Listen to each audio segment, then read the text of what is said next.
So we are live. Just see how it shows on my channel.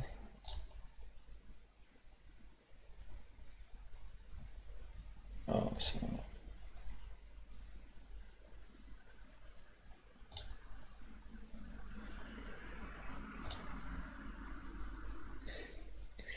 I forgot to add the thumbnail.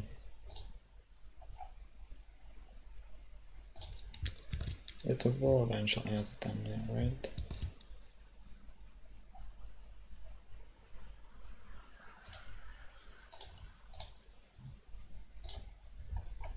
Maybe take some time.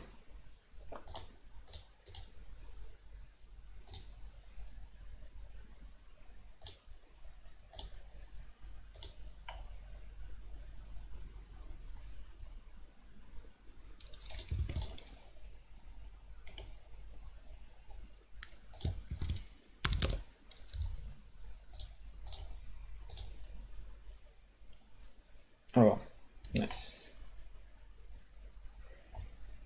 All right.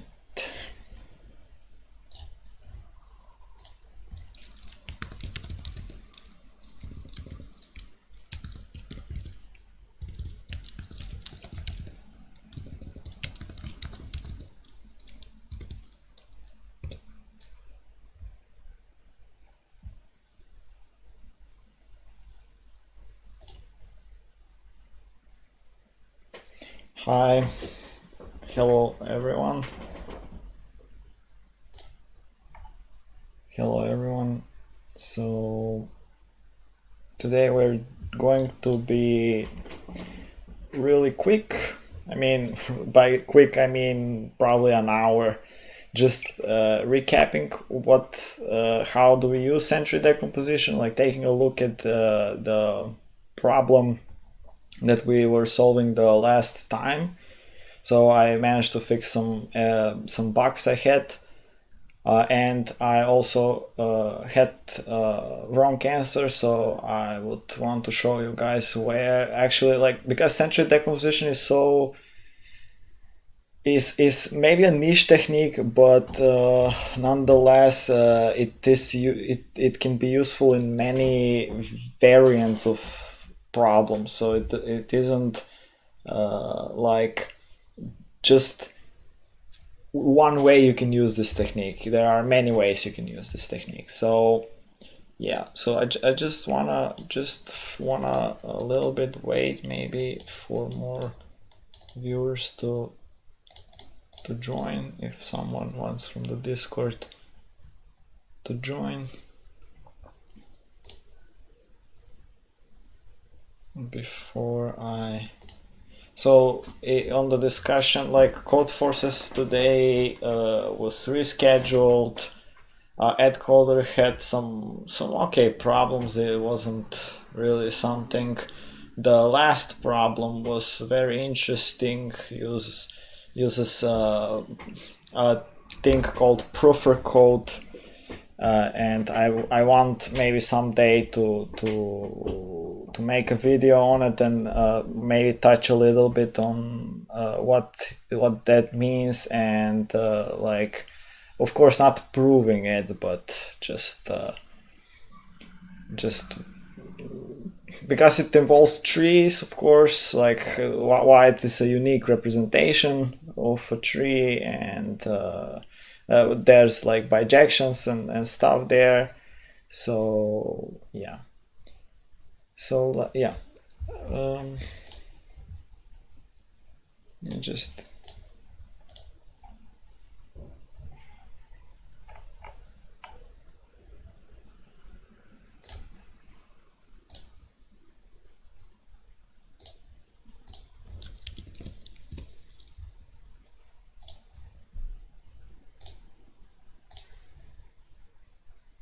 so just to summarize, maybe no, if I.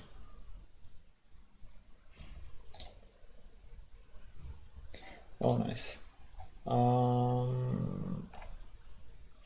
don't know if I should like attack some people, but whatever.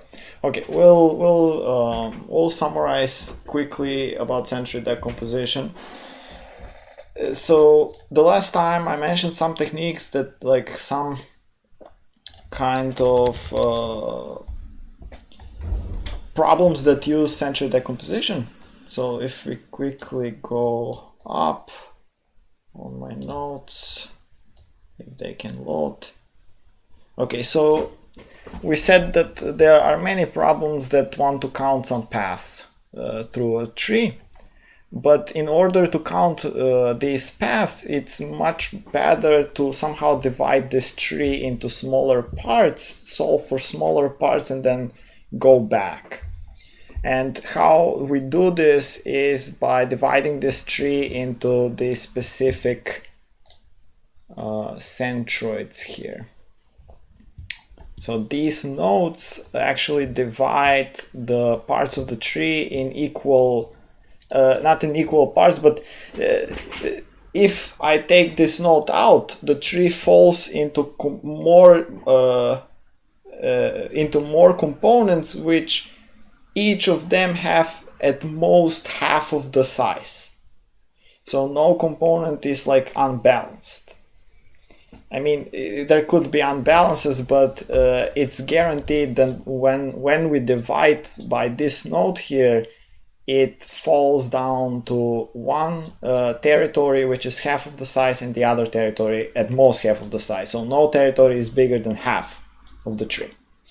But many problems involve this technique of like, okay, what if I have this centroid here, which is a kink, which I call it a kink centroid here. I mean, for this subtree, it in some subtree, in some of his subtree, of course, it's connected by some backdoor to his centroid on the top. So like a centroid which is which has more priority, so his parent centroid. And then there will be centroids in all of these subtrees, dividing them even further. So most of the time, so how you could represent the trees are by this sketch here, which I will probably want to draw it again. Maybe it's like you could see that there is some centroid which we denote like this, some path to some other centroid. So this path contains more nodes here to a centroid which is in his subtree. So what's the idea here? The main idea, what we want is this division of the tree. The main idea is if I have some centroid here, it will have, let's say it has two subtrees, right? One subtree is here, the other subtree is here, let's say, like for simplicity. If I can count out something in order of this subtree, and then I can combine with something in order of this subtree, all of the paths would pass through this centroid. And then when I go recursively to compute something in some of these subtrees, I don't care about paths passing through this centroid anymore for many of the problems, because I have already computed these paths. So somehow you kind of divide this tree. Okay, first you compute paths that pass through this centroid, then you compute paths that like are just in this subtree and paths that are just in this subtree. And you could represent this chain of centroids by just saying like this. Okay, we have like this is the top of the top of the top centroid, like let's say n half. Then there is some centroid down here, then there is some centroid here. And these are all having some, so these centroids are in some subtree of his, but he has already some other subtrees as well. right? And this guy also, here has some other subtrees as well. And in one of these subtree is like this centroid here. And we're always dividing this tree into smaller and smaller and smaller and smaller parts. Okay, so let me just, okay. And we're always wanting to count some paths, either that pass through this centroid or some distance from the centroid or something on this line. But what is very important to remember about centroid decomposition is that if I have this centroid, which is like the main centroid of the whole tree, you could imagine this as like this guy has some level that he controls, and it's divided. If you imagine, it's divided into his subtree. So let's say this is a subtree, this is a subtree, this is a subtree, and this, and then you have some centroid here in this subtree, which again divides these levels here. But it's like you can imagine it's in here, and there, like if you just like 3D represent this in, but you don't have to really do 3D. We have colors here, so it's probably so this guy divides into some this space into some subtrees. But what's important here to notice is that we have log n levels. We said y in the previous video, and we actually, so we have log n levels, and in each level we at most, so if I traverse through all of the nodes, at most we'll have n nodes. So this is our space complexity, and many times you will have some kind of map where, like, let's say map of so you would have some kind of vector of maps, actually, not just map, but you will have some vector of maps, which will say, okay, if I'm this centroid here, let's say I'm this guy, what am I? The map here will contain only some information about my subtrees. So it won't contain the whole information of the whole tree. And thus, you could find, let's say, distances from one centroid to any node in his subtree. Let's say you have something like this: distance from centroid to some node in this subtree, as long as this node is inside the centroid subtree. So you could for this guy here, I can compute for the biggest centroid. So for the top guy, I can compute all of the I will compute all of the distance to all of the nodes, let's say. But for this guy, I won't compute distance to all of the nodes. I will compute distances to all of his nodes in his subtree only.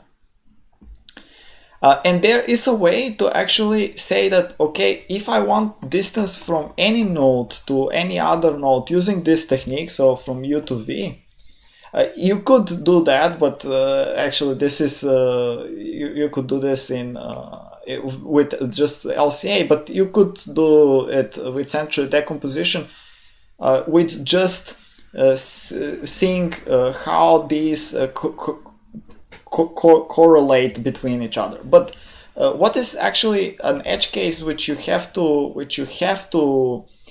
for some problems you have to think about is that if I have some centroid which is here, I will denote it with red color, then it has some path to some other centroid which is actually smaller. So let's say this is the biggest centroid of the tree. Then there is a path that goes to some other centroid which is smaller. Let's just denote this path like that. There could be that. So if imagine that this centroid divides this tree like that. This centroid will divide it like that, let's say. And now here you would find yourself having an even smaller centroid, whose parent is this centroid in the centroid tree. So if I have the centroid tree, it's like this guy owns this guy, and then this guy owns this guy. I mean, owns is a little bit, it's a parent, right? This is parent of this guy, then this guy is parent of this guy, and then you could have like another guy here, which like goes like this. So these paths will overlap, and when you're doing something like sum or some functions which are not in the potent functions, you would overcount something. And this was why my first approach wasn't actually correct for the last problem, but I had to actually a little bit modify the I didn't for the beginning I didn't want to use two DFSs. So because what we do in centroid decomposition essentially is, right, we have first DFS for counting the size of the subtree. Then we have DFS for finding the actual centroid, where this centroid it is. So this is just saying when I find that I can divide this into an bigger than n-half subtree, then I was just cut it there, right? I will just try to divide it there. Okay, so this is like finding the centroid, and I will like traverse until this is true, right? So like it will find somewhere where it won't be, and just it would cut there. And so this is the centroid. So we have like two DFSs that are really for every problem. But then we have another DFS, which is the building of the centroid tree. So this DFS, just what it does essentially, it finds the current centroid, then traverses through its subtrees, and then it finds out another centroid. And then what it does is just this, like finds out one centroid and another and another and another. But let's just remind ourselves about the problem before I go into the layer DFS. So these DFSs, I had initially just one DFS. I wanted to solve the problem with just one DFS, but it turns out maybe it's like too hard to solve it with one DFS. So I backed down and I solved it with two. So let's just go and just remind ourselves about the problem. It was you're given some tree, and then each vertex is assigned a letter from A to T. So there is one letter from A to T on each vertex. A path in the tree is said to be palindromic if at least one permutation of the labels in the path is a palindrome. So it means that I can shuffle out the letters and it still will be a palindrome. If I can shuffle out to a palindrome in this path, then this path is counted. And then now for each vertex you have to output the number of palindromic paths passing through it. So the idea here was just to see if the bit mask of the path, so we just wanted to know which letter either occurred odd number of times or even number of times. So if every letter occurred odd number of times except at most one which occurred even, which I can pass it in the center, right, in the palindrome, then this path will be counted a palindrome, otherwise it won't. So we know that for each letter on both the sides except the middle one can be left out. So we just cared about the bit mask of the path. Because we have like 20 bits, it's just easy to go through each bit and try to see if that bit is actually like can be fixed into an even palindrome. But we need to count for each vertex the number of palindromic paths passing through it.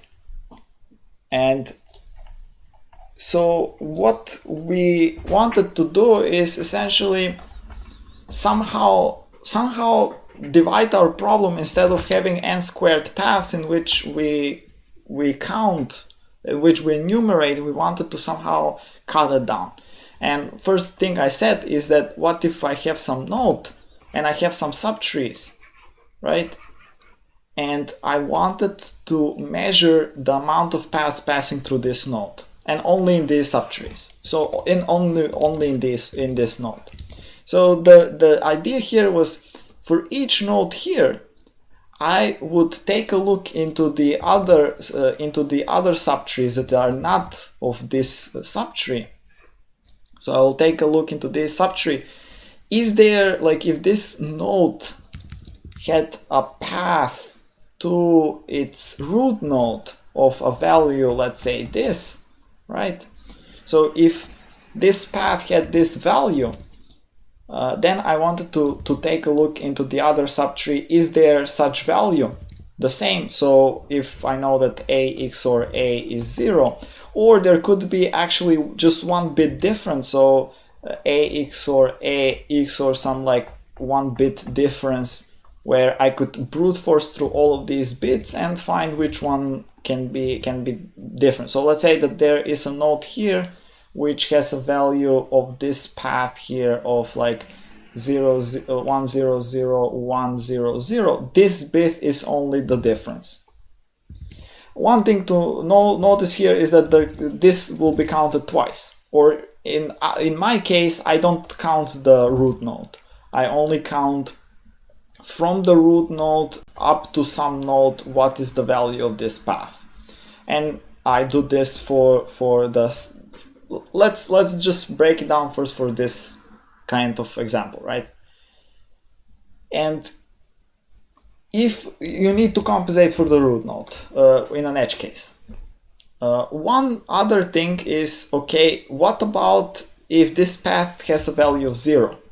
What does that mean? Is that mean that this path to the root node, so to the root node, it's a palindrome itself. So if you have something like AA, B, B, B, this will be accounted twice, which actually will equal to 0, and this will be accounted twice, which actually will equal to 0, right? So essentially, you would have this path being a palindrome by itself. So you have to account this case as well. But so how actually we solve this problem? It's first, I have two DFSs. I have one DFS where I kinda fill out for all of these subtrees, I kinda get all of their values. Okay, so first, before we go into this, okay, so first, before I go into how I fill this way, it's good to mention that we're doing this. Remember, we had some tree and we had some centroid here. Remember, this centroid divides the tree into some areas. So this area, this area. Because there are no cycles, we don't have paths through these areas without passing through the centroid. So essentially, what I want to do is, for this centroid, calculate all of the paths passing through it. But while I'm doing this, I also want to calculate. I also need for, like, if there is some path like this,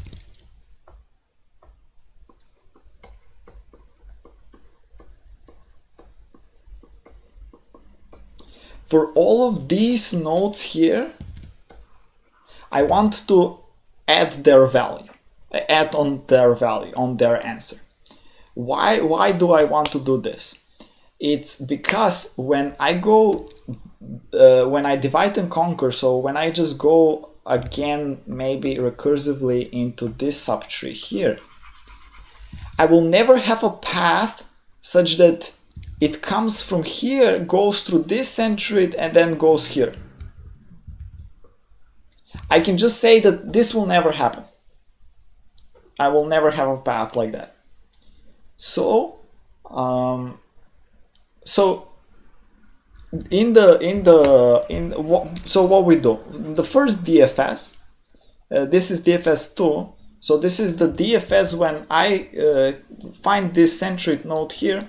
I need to count in his subtrees, right? So in the first DFS, I have some dictionary here.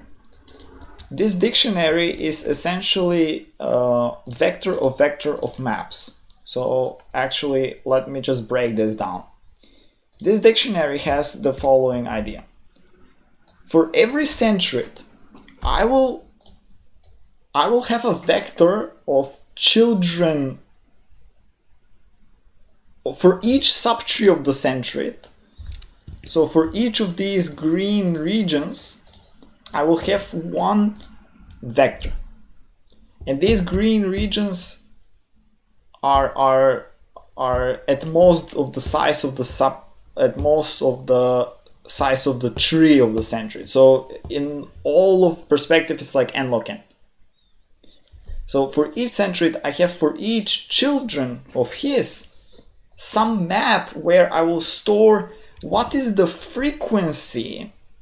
So what is the value of the path coming from a centroid to some node in his subtree? So what I'm storing is the value of this path here. So from here to here, this is what I'm storing. Okay, and this, let's say this is like A, B, B, let's say like this. So this value is 0. So I'm storing 0, let's say, for this node. And I'm doing this for every node. Also, I have one more vector, which previously I actually had a map here, but didn't realize that 2 to the power of 20 is actually just 1 million. And a map, a logarithmic time complexity just failed. I had TLE on multiple cases. So I had to switch to a vector here. So a vector is this here actually represents for all of the red region. So for all of his subtrees, not only just for one subtree. But why we need it for every subtree is the thing I said on the last live stream. Is when I go into this subtree, I want to exclude these elements from the merge. I will explain this later.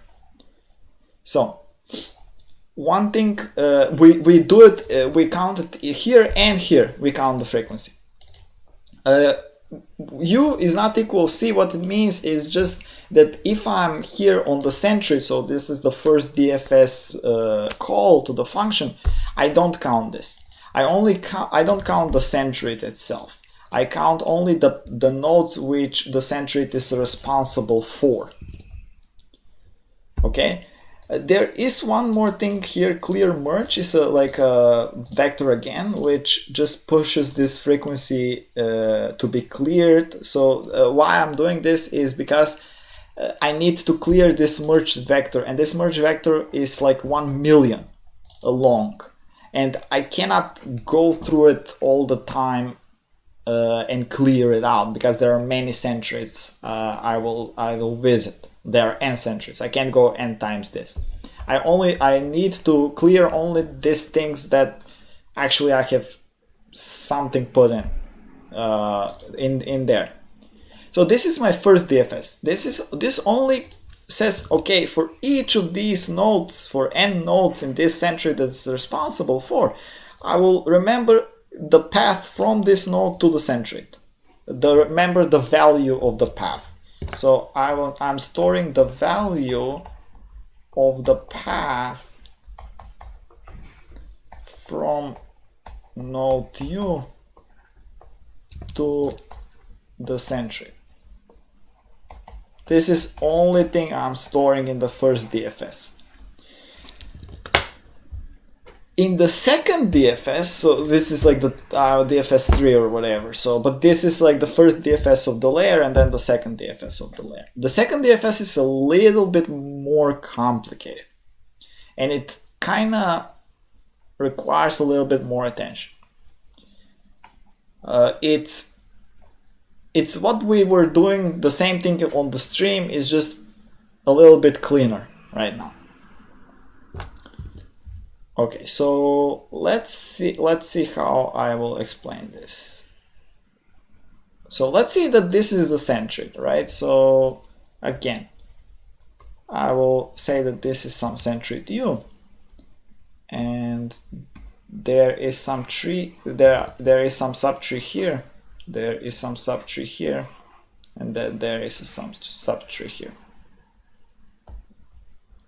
One thing I need to count is the paths going to the centroid, and another thing I need to count is the paths going through the centroid. So these are two different things.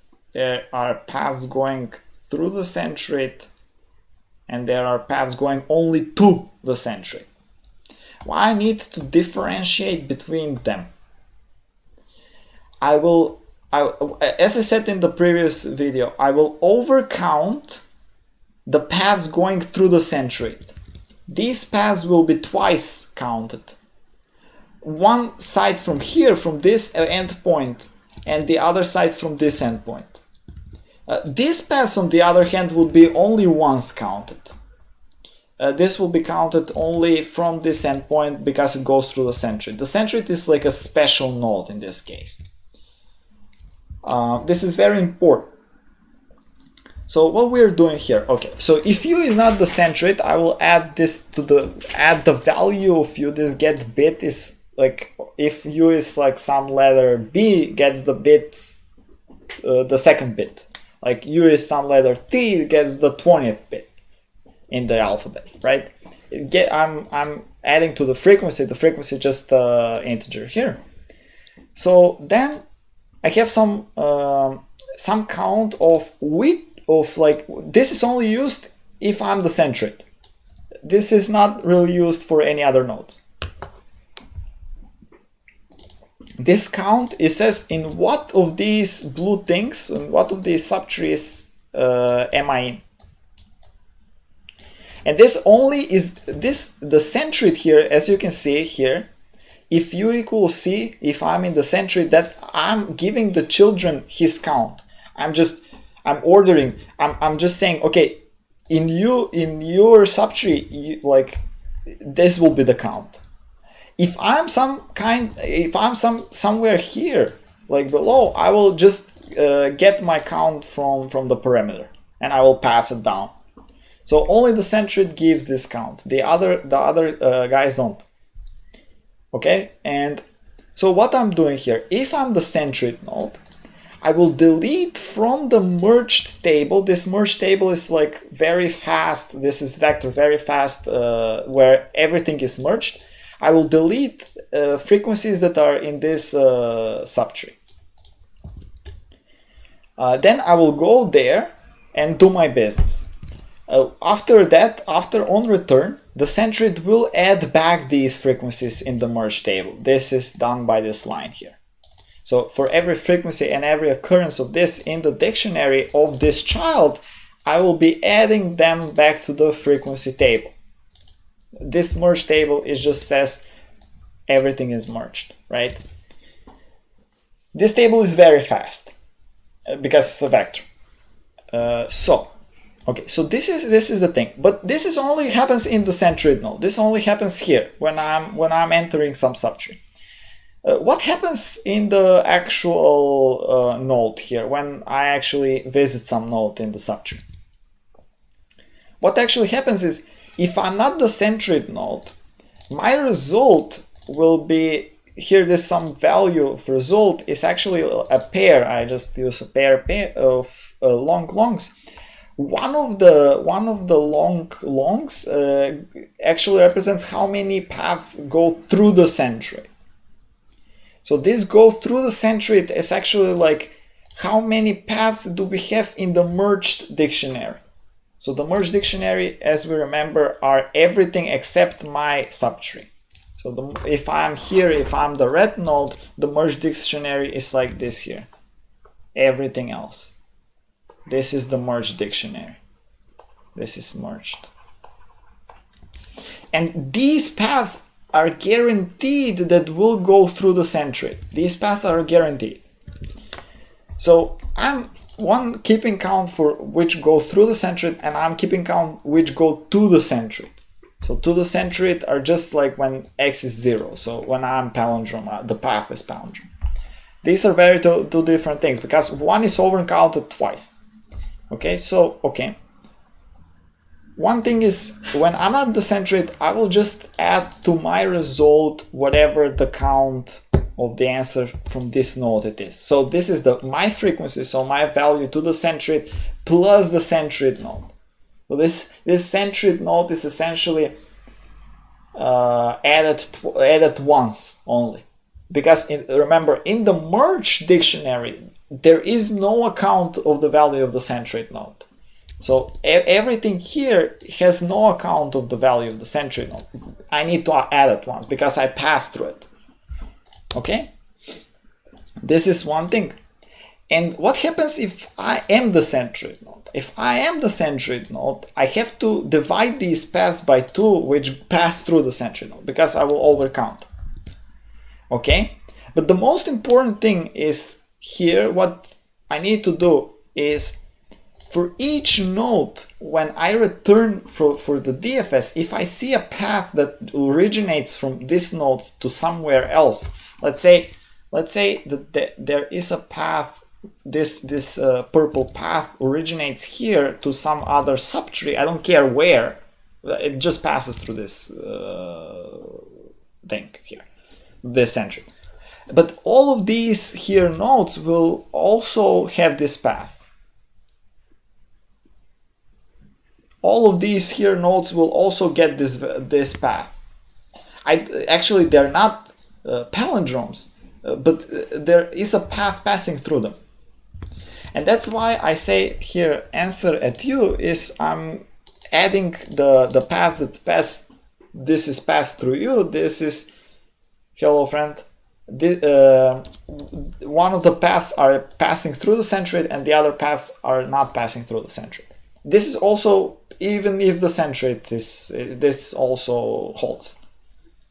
Okay, so this is our main important DFS here, where we count all of the nodes. One other thing to remember is then to clear out whatever in the merge was and to initialize all of these dictionaries according to the size of the subtrees in one century. So it's not really a difficult problem when you just boil it down on what you need to do. It's like it says that it's pretty clear. It's pretty clear to me what you need to do. So if you have like any questions or anything you want to ask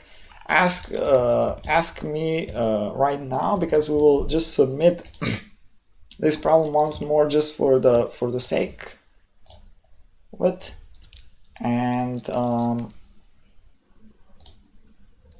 I will actually show you one more thing. Okay, and yeah, when I'm actually using this operator, just wrote this operator like pair long operator, which takes two pairs and somehow merges them. So this is just a sum of like dot product of, I mean, it's not dot product, it's just the sum of consecutive components of these pairs, right? So this is the actual like thing. Yeah, exactly. It's exactly the same code. I mean, I will just I'll just show you here. So here is I got the wrong answer on test 4 first, because I was using some other trick in the Centroid Decomposition. But then when I fixed it out, it's the trick is that I used here map. So here I used even unordered map. I tried, But then I realized that 2 to the 20 is not a big deal, so I just use this vector merged and then clear merge. I fixed a little bit some issues here in the code. I mean, just cleaned it out a little bit better, and I mean, maybe you could get away without overcounting these things, these paths here, or maybe overcounting even for the centroids. So like this, making it not like having through centroid and to centroid. But this is the thing. However you do it, at the end of the way, there are paths passing through the centroid and there are paths passing just to the centroid. So this is the idea. Another thing I wanted to show you is a little bit more complex, and many times it pops up in centroid decomposition. I've seen some problems with it, and it's this idea that I learned from the bandits problem. So this idea, if you see that this LCA on path, I don't know how many of you guys, so I assume you're familiar with lowest common ancestor, but just wanted to show you this idea. This idea is just, okay, so if I have a tree, right? So I have some tree. Let's make it a little bit bigger, just to say that. And then I have some node U and some node V.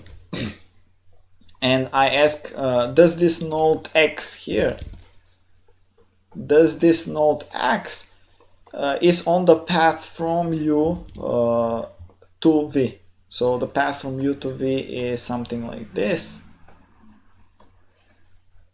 And is this node X on the path? So this is the function on path from U to V, and then there is some node X. First, why do we need this function? This function, why in the LCA is this function ever used? One thing is used. It's if I have so if I have some centroid here and some other centroid smaller in some path, I may have a node over here which is on the path from my parent centroid to my centroid here. This node, if I take a look in the parent centroid's information, this node could, so if it relies on the information to myself, to my node here in the centroid, somehow relies to this information as well, then I may overcount something, because there's one path from here and then one path from here, and then I'm overcounting this thing, or I'm undercounting here something. So either way, this could be an issue. And just for a fun exercise, I thought that I could show this how it's implemented, how this on-path function is implemented. Just maybe you would, maybe you could somewhere else you would find this similar thing needed, even though you don't use centroid decomposition. So it is very simply implemented by first finding the LCA between U and V. So essentially, if we go back to the example, so first of all, I will say when you're implementing this function here, you have to somehow know if the if it's so if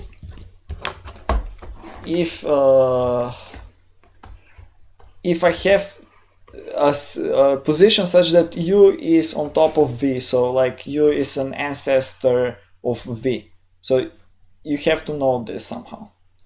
So this how you could maybe know if I usually always implement LCA with the with this method of timers of tree linearization, because when you could check out my video on tree linearization, but when you linearize a tree, you get the subtrees in intervals. So you get something like this, and this will represent that some node here u, if the subtree of v is this here, some node, no, let's say this is node u here and has this subtree, then there is some node v here. If it's inside the interval of u, it means that it's inside the subtree of u as well. So this is what they are doing here. Essentially, this is a code from the Polish team. What they are doing is essentially having this this order. This order says that this order of what I'm saying this here, v and u, and they're using the sub here is the subtree size. So what they're saying in this function under is, what they're saying is order of v is bigger or equal to order of u. So v is somewhere here, so it's more than u. Then it has to also hold that order of v plus the subtree size of v, so the subtree size of v doesn't exceed the order of u plus the subtree size of u. This means this is inside the subtree. So the endpoint where this v actually just returns from, it's smaller than the endpoint where u returns from. This is the ancestor function that we use in LCA. Also, they break down this on-path function by two cases.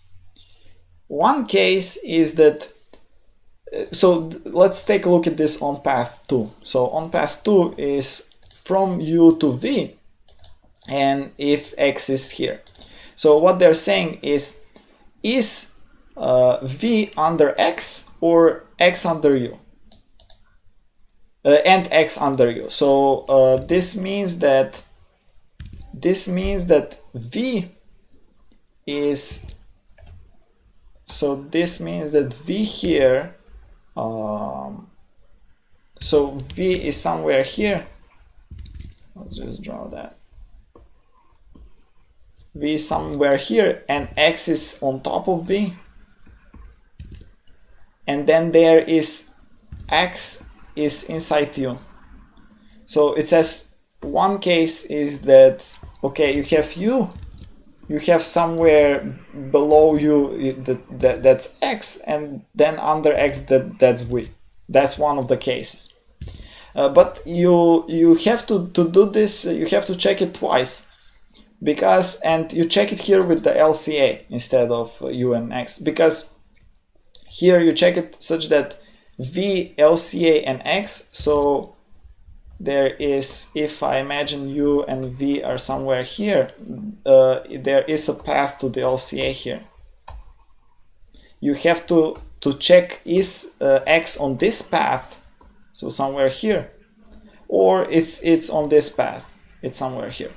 So you check both of these paths, from u to the LCA if there's x in the middle, or from the LCA to v if there is x in the middle. So that's an interesting thing to know. Even though if you don't use centroid decomposition, this might come up. In centroid decomposition, this comes up exactly when you overcount things. And if you take a look at their code, you would see that they're actually having like two of these things, what we did in this problem as well. So we have the centroid for the whole centroid. So this is the statistics, and then there is a centroid for the subtree, for this specific subtree. But this says only that it's not all. This like checks if what I'm not querying and it's not from v to the centroid. They check this because they don't want to overcount this. Yes, here in our case. This actually pops up here, and this is the only way to, as far as I know, this is the only way to solve these complications in the centroid decomposition, because the centroids are not really dispersed as well as fine as you like, right? They're somewhere in the tree, there, and then you need to come up with all of these sorts of ways to compensate for that. So to recap, we had two DFSs. One DFS counted all of the frequencies in all of the subtrees, no matter where they are, but also remembered in what child they are, because then we need to exclude this child. We cannot, if we in some way count paths that come from this child and end in this child in the same subtree child. So what I'm saying, child is this subtree blue thing. If I count this path, I will overcount it, because somewhere here there is a centroid such that these paths pass through, and I will count on this centroid again. So it doesn't make sense to overcount this. That's why you need to exclude this, and then you need to add it again for the other subtrees. This is only when the centroid is done. So yeah, another thing, I don't know, this is pretty straightforward. I just made these two inline functions for count children, get bit, count answer, just cleared it up a little bit, made it better. And yeah, the lock, so if you had a map here in the merge function, I actually got TLE on test case 13, so they had quite a bit strong test cases in order to only achieve nlog n times 20. 20 this is like the number of letters. Otherwise it gets accepted. And this is the biggest problem in centroid decomposition. The biggest problem is that many centroid decomposition problems require this further data structures, which get further logarithmic time complexity and become really close to n-square solutions or some heuristic solutions which may pass as well. Also, the memory limits, you should be aware of memory limits in centroid decomposition. But I believe for maybe for beginners, just centroid, or maybe like even for me, it's just centroid decomposition problems are so rare, and heavy light decomposition is much easier to learn and much more common than centroid. But I would, for the next stream, I would want to solve one more problem in the centroid. I won't get because it's over an hour now, this recap, so I won't get anything more. Just so I'm unclear here that how I solve this problem. So yeah, let me the other thing is this After Effects. So the other thing is we need to see what other centroid decomposition problems. Centroid decomposition. So what other problems didn't? So I solved this distance in tree problem, have already solved this Q3-5 problem, already solved the seal, the commander problem also. So what else? Close vertices, this might be an easy problem to solve. All of these kind of have the same similar themes. Maybe for next time we will try some problems here, but maybe also there is like some more newer problems in centroid decomposition that I've seen around the code forces, but yeah, we'll see the next time. I don't want to make it any longer. Thank you guys just for tuning in and for discussing the problem. If you have any questions, now is the time. I will just leave like a couple of minutes.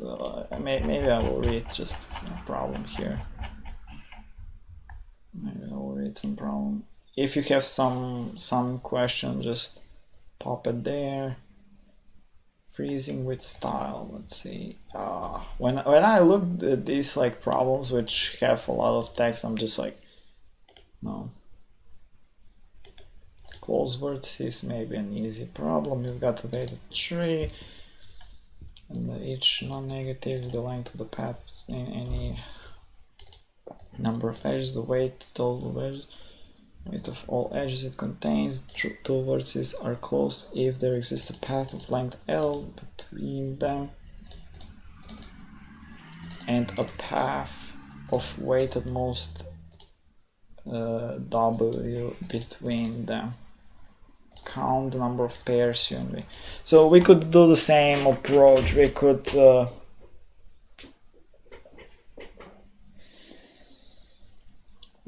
do the same approach. So we want only to count. So we know like the path. Like in the other subtrees, we will know for each L what are the weights that I can achieve. Then I can binary search for what weight it's